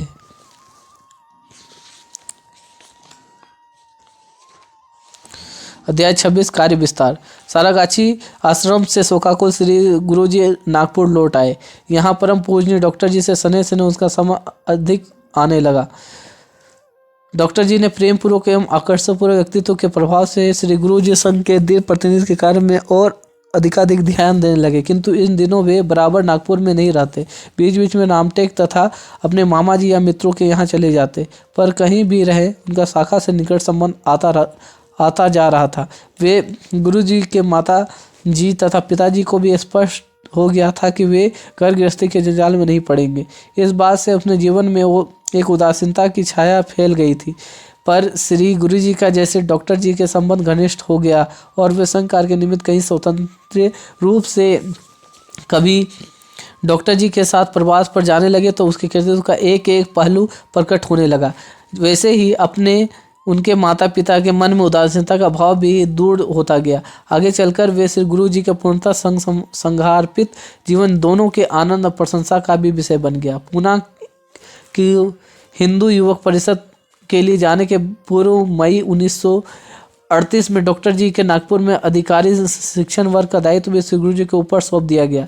वर्ग के लिए आए हुए सैकड़ों स्वयंसेवकों की मनोभावनाएं संगमय बने। इसके लिए 24 घंटे कार्यक्रमों में अनुशासन चैतन्य आवश्यक होता है। इसके लिए वर्ग के सर्वाधिकारों की विश्रांत परिश्रम करना पड़ता है। उसके साथ साथ नियोजित सभी कार्यक्रमों को संस्कारक्षम एवं प्रभावी बनाने के हेतु कार्यकर्ताओं का भी उत्साह बनाए रखना होता है। यह कुशलता और कष्ट से साध्य काम गुरुजी द्वारा सहज उत्पादित होते देखकर डॉक्टर जी को बहुत ही संतोष हुआ। अधिकारी शिक्षण वर्ग में डॉक्टर जी को उपस्थित मात्र सीट में अग्नि के समान उत्साहवर्धक होती थी। डॉक्टर जी ने नागपुर आने पर वहां के वर्ग की संपूर्ण देखरेख श्री गुरुजी ही कर रहे थे, किंतु उन्हें डॉक्टर जी की अनुपस्थिति बराबर खटकती थी। अकोला के श्री बापूजी सोनी को लिखे गए दिनांक 1 मई के पत्र उन्होंने मन का भाव व्यक्त करते हुए लिखा था, संचालक डॉक्टर हेडगेवार पूना गए हैं। उन्हें सदैव सुलभ एवं स्फूर्तिवार सहवास का अभाव बहुत ही खलता है। सिर्फ गुरुजी की डॉक्टर जी की कमी का अनुभव हो रही थी, किंतु उनके द्वारा नागपुर वर्ग का कार्य अत्यंत योग्यता के साथ चलता देखकर डॉक्टर जी को यह अवश्य प्रतीत होता था कि श्री गुरुजी आगे पीछे चलकर उनके अभाव की निसंदेह पूर्ति कर सकेंगे।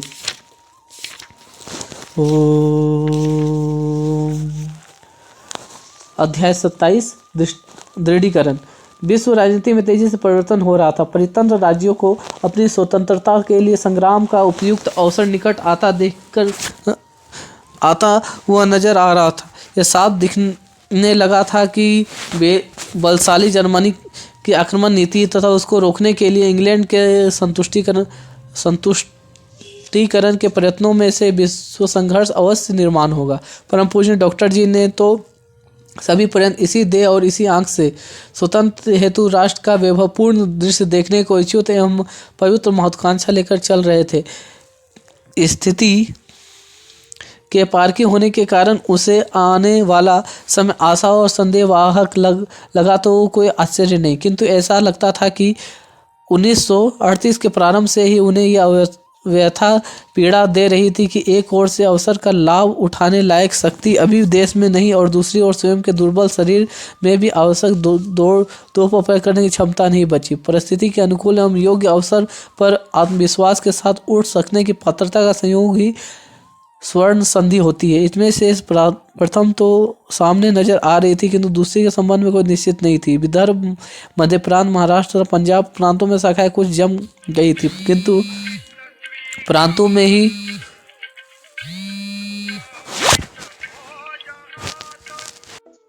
विदर्भ, मध्य प्रांत, महाराष्ट्र एवं पंजाब प्रांतों में शाखाएं कुछ जम गई थी, किंतु दूसरे प्रांतों में ही तो नाम मात्र काम ही था और अंत वह भी नहीं। अपने कार्य की यह असहाय स्थिति से डॉक्टर जी अत्यंत व्यथित थे, किंतु अपनी रग रग में कर्तव्य निष्ठा एवं कर्म योग व्याप्त थे। अतः गिरे हुए स्वास्थ्य को अवस्था में भी उन्होंने प्रयत्नों में ढिलाई या जीवन में उदासीनता नहीं देखी। वे सतत सचेत थे। संघ के प्रारंभ से ही दिन प्रतिदिन के कार्यक्रमों में प्रयुक्त आशाएं एवं कहीं जानने वाली प्रार्थना श्री अन्नाजी सोनी ने किस प्रकार तैयार की, इसका उल्लेख पीछे किया जा चुका है।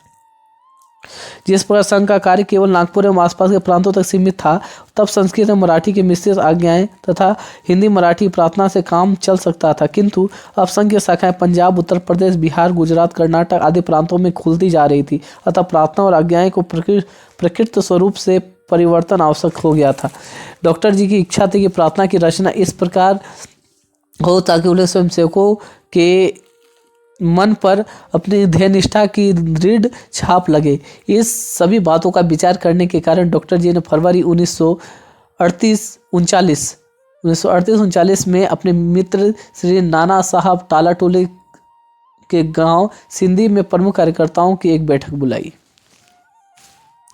वांते चित जले संतवान मिंदले संतोष जारा पले दीर्घ ना गले अहंकृति बले पुण्यकृति हृदय ढले शांति शांति चले सुधबुद्धि मले सुध बदले वादी तो चले न वार्दी खले होती हुए चित्त जले समता जले ढले संतोष सने गले अहम बढ़े डे पुण्य का कोष शांति शांति घी हट चले बड़े क्षोभ का जोर वाद बुरा है वाद में अंधकार हुआ चहु और। अध्याय 28 जीवन मरण के बीच। परम पूज्य डॉक्टर जी का स्वास्थ्य बराबर बिगड़ जाता था। अतः नागपुर संचालक श्री बाबा साहब घराने ने आग्रह किया कि पुणे से लौटते हुए वे कुछ दिनों देवलाली में रुके। इस प्रस्ताव का अन्य सभी कार्यकर्ताओं ने भी समर्थन किया। फलतः एक बार 8-10 दिन वहां ठहरना डॉक्टर जी ने स्वीकार कर लिया। श्री खटाटे ने नासिक से 8-9 मील दूर देवनाली से एक बंगला किराए पर लिया था तथा नागपुर की धधकती हुई गर्मी से बचने के लिए वहां सकुटुंब आकर टिके थे। देवलाली का बंगला एकांत में था तथा आरोग्य की दृष्टि से जलवायु अनुकूल था। घोड़ी मार्ग से बिल्कुल पश्चिम की ओर छोर पर दक्षिण की ओर से मुख करके वह बंगला स्थित था। सामने खुला मैदान घोर गर्मी में भी प्रचुरता से फूले हुए गुलमोहर के चारों ओर लाली बिखेरी रखी थी। आंगन में फव्वारे के बगल में नीम का वृक्ष भी खड़ा था, जो अपने सफ़ेद फूलों की महक सुगंध से संपूर्ण वातावरण को व्याप्त किए हुए था। नासिक और देवलाली में सदा ही ठंडी हवा बहती रहती है। फिर इस समय तो वर्षा भी प्रारंभ हो गई, अतः वातावरण गर्मी का चिन्ह भी नहीं बचा था। डॉक्टर जी ने साथ ही श्री गुरुजी और तान्या तेलंग भी वहां आए थे। व्यवस्था सब प्रकार से उत्तम थी, ये कहने की आवश्यकता नहीं। डॉक्टर जी को जो दवाएं चाहिए थी तो 3 दिन में नागपुर से आ गई थी। बंगला इतनी दूर होने के बाद भी नासिक और देवलाली के स्वयंसेवक वहां जाते और डॉक्टर जी के यहाँ बंगले के सामने बरामदे में बैठकर बातें करते रहते। स्वास्थ्य में कुछ सुधार दिखाई देने लगा। अतः दिनांक 23 जून को डॉक्टर जी नासिक शाखा में भी गए। इस अवसर पर उन्होंने नासिक का सुरक्षा मुद्रालय भी देखा। वहाँ जहाँ सरकारी नोट छापे जाते थे। देवलाली से ही डॉक्टर जी का पत्र व्यवहार बराबर चलता था। नागपुर से कुछ नए कार्यकर्ता संघ कार्य के प्रचार के लिए बाहर जाने वाले थे। डॉक्टर जी ने देवलाली से ही सूचना दी कि उनमें बाबा साहब आप्टे तथा अप्पाजी जोशी योग्य स्थानों पर नियुक्ति करें।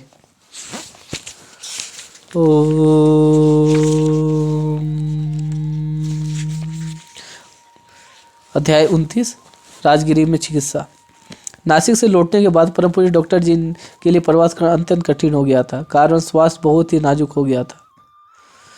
स्थान स्थान से जलवायु परिवर्तन एवं विश्राम के लिए आने से निमंत्रण आ रहे थे, किंतु यह स्पष्ट दिख रहा था कि काल आराम करने लायक नहीं था। उन्हें यह भासने लगा कि अब वो थोड़े दिन के मेहमान हैं। अतः उनके संपूर्ण बर्ताव से बची खुची संपूर्ण शांति और ध्येय पूर्ति के लिए लगा देने का मयोचित ही प्रकट होता था। श्री बाबा साहब घटाटे को नागपुर का संचालक नया ही नियुक्त किया गया था। उन्हें संघ का निकट से परिचय कराने की दृष्टि से नित्य किसी न किसी शाखा पर अपने साथ ले चलने का कार्यक्रम बनाया गया था। पत्राचार और मिलना जुलना कुछ परिणाम में चलता ही था, फिर भी उनका अधिकांश भार अब भी श्री गुरु जी के उत्साह पूर्वक स्वीकार किया गया।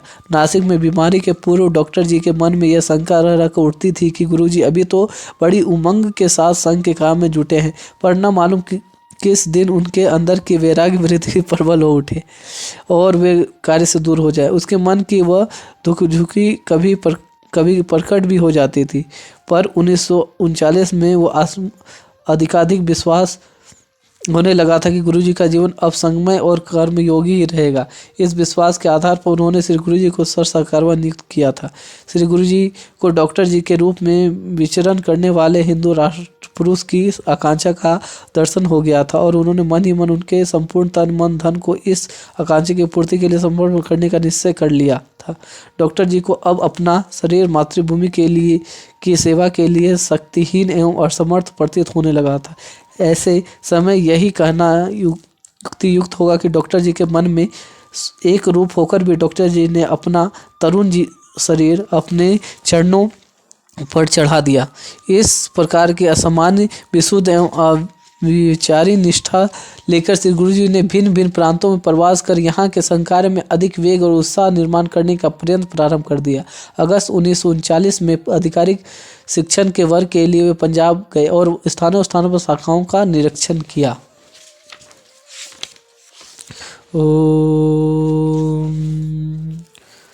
अध्याय 30 मृत्यु। परम पूज्य डॉक्टर जी के आदेशानुसार दिनांक 23 अप्रैल 1940 को पूना का आधिकारिक शिक्षण वर्ग प्रारंभ हुआ। इस वर्ग की विशेषता यह थी कि इसमें ही सबसे प्रथम संघ की संस्कृत आज्ञाओं का प्रार्थना का प्रयोग हुआ। 1925 में नागपुर में एक कोने प्रारंभ होने वाली राष्ट्रीय स्वयंसेवक का कार्य अब देशव्यापी हो गया। इसका परिणाम यह था कि वे संस्कृत आज्ञाएं एवं प्रार्थनाएं जिन्होंने अब तक प्रचलित हिंदी मराठी की मिली जुली आज्ञाएं और प्रार्थना का स्थान लिया था, संस्कृत को भारत में देववाणी का स्थान प्राप्त है। उसके प्रति सभी प्रांतों में समान आदर और आत्मीयता का भाव है। उसके सामने संकुचित प्राथमिकता एवं असहिष्णुता मूलक भाषा वे टिक नहीं पाते। भारत के एक कोने से लेकर दूसरे कोने तक कोटि कोटि कंठों में नित्य नियम और भक्ति भावपूर्वक संस्कृत की प्रार्थना का उच्चारण निश्चित ही देश की कल्पना, एकता और राष्ट्रीयता का उद्घोष कर उसे अभिन्नता से दृढ़ बंधन में बांधने वाला था। राष्ट्रीय उत्थान की दृष्टि से यह अत्यंत ही महत्वपूर्ण संस्कार है। पूना के वर्ग में 15 दिन रहने का कार्यक्रम निश्चित तौर पर डॉक्टर जी को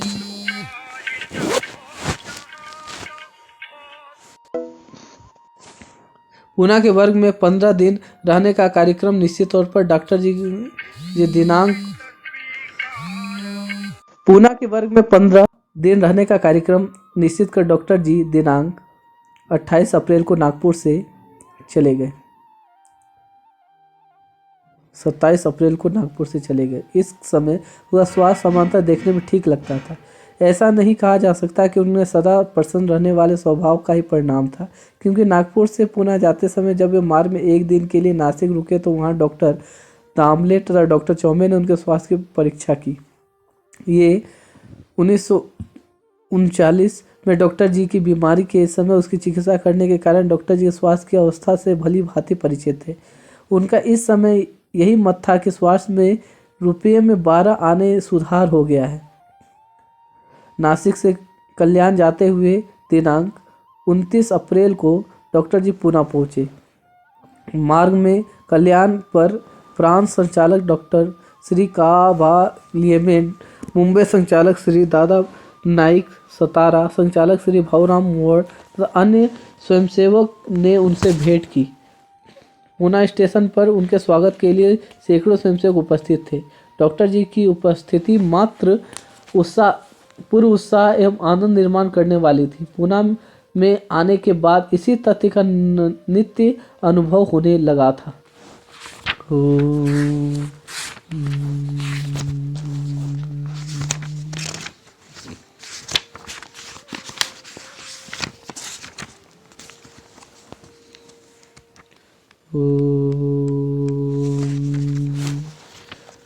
अध्याय 31 शव यात्रा। परम पूज्य डॉक्टर जी के निधन का समाचार विद्युत गति से संपूर्ण शहर में फैल गया। एकदम सारा नगर एक वज्राघात से स्तब्ध रह गया। हर घर में शोक की छाया फैल गई। चारों ओर से लोग काम धाम छोड़कर डॉक्टर जी के अन्य दर्शनार्थ घाटे की बंगले की ओर चल पड़े। ऐसा लगता था कि आज सब रास्ते धर्मपेट की ओर जाते हैं। विभिन्न प्रांतों के प्रमुख कार्यकर्ता के तार द्वारा यह दुखद समाचार की सूचना दी गई। जहां तहां हाहाकार मच गई। डॉक्टर जी की बीमारी की कल्पना तो बहुतों को थी, पर कोई नहीं सोचता था कि इस बीमारी उन्हें लेकर ही जाएगी। डॉक्टर जी की बीमारी की सूचना तार द्वारा स्वतंत्र वीर सावरकर को भी दी गई थी। उन्हें तार मिलते ही नागपुर आने के लिए तैयार हुए कि थोड़ी देर में उनके पास डॉक्टर जी की मृत्यु का शोक संदेश पहुंच गया। ये अत्यंत दुखी हुए। उन्होंने तुरंत तार दिया। डॉक्टर जी हेडगेवार गए। डॉक्टर जी चिरायु हो हेडगेवार गए संग चिरायु हो। वृद्ध डॉक्टर मुंजे उस समय नासिक में थे। उनका तार मिला। डॉक्टर जी की अकाल एवं अनपेक्षित मृत्यु से जबरदस्त धक्का लगा। उनकी मृत्यु एक राष्ट्रीय आपत्ति है। नागपुर में, महाराष्ट्र एवं पूना में काल में परिशिष्टांक निकालकर इस हृदय भेदक समाचार को चारों ओर प्रसिद्ध किया। समाचार सुनते ही नागपुर के दूर रहने वाले स्वयंसेवकों ने अपने स्थान पर एकत्र आकर परम पूजनीय संचालक जी की स्मृति को भक्तिभाव पूर्व श्रद्धांजलि अर्पित की। 100-150 मील के घेरों में स्थित सैकड़ों गांवों के स्वयंसेवक एकदम नागपुर की ओर दौड़ पड़े। डॉक्टर जी के पार्थिव देह का दर्शन कर लेने की इच्छा भर अन्य उनके हाथ में बची थी। प्रत्येक दिशा में आने वाले रेल और मोटर गाड़ियां खचाखच भरी थी। अकोला, अमरावती, चांदा, भंडारा, वर्धा, हिंगलघाट, आरवी, काटोल, अमरेड, सारवेनार आदि अनेक स्थानों के स्वयंसेवक नागपुर के लिए इकट्ठे हो गए। नागपुर के आसपास के स्वयंसेवक मीलों साइकिलों से चलकर नागपुर में पहुंचे। अध्याय 32 असामान्य व्यक्तित्व। संघ का विकास कर हिंदू राष्ट्र को अपने बल और वैभव के साथ पुनः एक बार विश्व में शीर्ष स्थान प्राप्त कराने की महत्वाकांक्षा से ही डॉक्टर हेडगेवार ने श्री भगवान की दी हुई संपूर्ण शक्तियों को बटोर कर अपने जीवन की रचना और सब प्रयत्न किए थे। उन कार्य के हेतु बीच बीच में बाहर दौरे पर जाते थे, पर प्रत्येक प्रवास के पश्चात कुछ दिन संघ के केंद्र नागपुर में अवश्य रहते। उनके दिन प्रतिदिन के व्यवहार में किसी न दाग दृष्टि से देखा तो भी स्वार्थ भाव का लाभ मात्र में ढूंढे नहीं मिलता। जिस प्रकार सन्यासी अपना श्राद्ध करके चलता है, उसी मनोवृत्ति से परम पूज्य डॉक्टर जी के जीवन में व्यवहार करते रहते थे। उनके शरीर पर सन्यासी के भगवे वश नहीं थे तथा उन्होंने समाज के लौकिक व्यवहारों को भी परित्याग नहीं किया था, किंतु इसमें शंका नहीं थी कि उनके अंतरंग देह गेह की बुलाकर पूर्णतः हिंदू राष्ट्र में हो गया था। वे ब्रह्मचारी थे, पर उन्होंने इस विषय में भी लोगों के सामने ऐसा रूप नहीं देखा मानो वे कोई अलौकिक बात कर रहे हो। उन्होंने प्रारंभ से ही तथा विचार पूर्वक यही कार्य पद्धति स्वीकार की थी कि समाज में रहते हुए सामान्य व्यक्तियों के समान व्यवहार करके अपने जीवन के साथ समरस होकर उसमें परिवर्तन किए जाए। उन्होंने समाज में रहते हुए अन्य लोगों का अनुभव देख लिया था कि पाए व्यवहार में विशेषता, वेश एवं रहन सहन में अलौकिकता लाई तो आर्थिक एवं शारीरिक दृष्टि से अत्यधिक दुर्बल बने हुए लोग अपनी चेलागिरी शुरू कर देते हैं और उनसे यह भी नहीं छिपा था कि भक्तगण अपने गुरु का अनुकरण करने के स्थान पर दिन प्रतिदिन मन में अधिकाधिक प्रावलंबी एवं सत्वहीन बनते जाते हैं। डॉक्टर जी को हिंदुस्तान के ऐहिक लोग जीवन को ऐश्वर्य एवं संपन्नता के अभूतपूर्व करने वाले बुद्धिमान एवं कृतित्ववान तरुण भारी संख्या में निर्माण करते थे और इसलिए जिस सन्यासी वेश के कारण भोले भाले लोगों ही अधिक परिणाम में चारों ओर इकट्ठे रहते हैं, वे वेश उन्होंने विचार पूर्वक टाला था। निस्वार्थ विचारों की तर्क शुद्धता, स्वभाव का माधुर्य, चरित्र की निष्कलंकता, प्रयत्नों की पराकाष्ठा एवं सात्विक की बातें ये यदि उनके व्यवहार में प्रकट हुई और अपने समाज का नेतृत्व करने का पात्रता रखने वाले तरुण सहज अपने आसपास खड़े किए जा सकेंगे। इस आत्मीयता के कारण ही उन्होंने सामान्य जनों के समान अपने जीवन का बाह्य स्वरूप रखा था। नागपुर की ओर उन दिनों मध्य वर्ग का जो प्रचलित वेश था वह सदैव धारण करते थे।